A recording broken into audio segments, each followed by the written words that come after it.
জিবরাইল আলাইহিস সালাতু ওয়াস সালাম আদম থেকে শুরু করে ঈসা নবী পর্যন্ত সকল নবীদের কাছে কমার বেশি আসছে। কারো কাছে 3 বার, কারো কাছে 5 বার, কারো কাছে 7 বার, কারো কাছে 100 বার, কারো কোনো নবীর কাছে 300 বার। এরকম করতে করতে করতে করতে সর্বোপরি আমাদের নবী মুহাম্মদ রাসূলুল্লাহর প্রতি জিবরাইল আলাইহিস সালাতু ওয়াস সালাম আসছেন 24 থেকে 27 হাজার বার। 24 থেকে 27 হাজার বার। কোরআনের আয়াত 6666। এক আয়াত করে যদি নিয়ে আসে তাহলে 6666 বার হয়।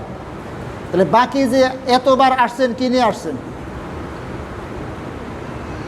রাসূল সাল্লাল্লাহু আলাইহি ওয়াসাল্লামের জবান থেকে যত কথা বের হয়েছে সবগুলো আল্লাহর বাণী।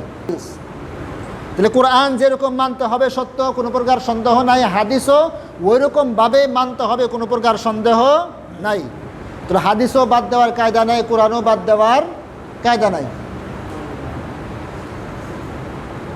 নবী মুহাম্মদ রাসূলুল্লাহ দুনিয়ার জমিনে আগমনের পর থেকে নিয়ে 40 বছর পর্যন্ত ইহুদি, নাসারা, বৌদ্ধ, খ্রিস্টান এদের সাথে চলাফেরা করেছেন, ওঠা বসা করেছেন। একটা মানুষও তাকে মিথ্যাবাদী বলতে পারে নাই। সকলে উপাধি দিয়েছে আল আমিন, বিশ্বাসী, সত্যবাদী। এর চাইতে বিশ্বস্ত লোক আর হয় না, এর চাইতে ভালো মানুষ আর হয় না। ওই সময়ের ইহুদি, নাসারা, বৌদ্ধ, খ্রিস্টান ধনবান যারা ছিল সকল মানুষগুলি আমার আপনার নবী মুহাম্মদ রাসূলুল্লাহর কাছে সম্পদ জমা রাখত। সকলেই রাসূলের কাছে সম্পদ জমা রাখত।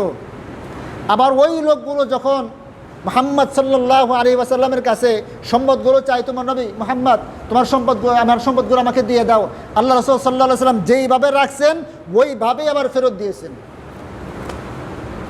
আজকে যদি আমি ইমাম সাহেব আপনাদের আমার কাছে যদি বলেন যে মসজিদের ক্যাশ 5 লক্ষ টাকা ক্যাশ আছে, হুজুর 5 লক্ষ টাকা আপনার কাছে জমা রাখেন, হাতে নেবার আগেই বলবো জমা রাখতে পারে একটা শর্তে, আমি কিন্তু ভাঙিয়ে খাবো, যখন দরকার তখন আপনাকে দেবো।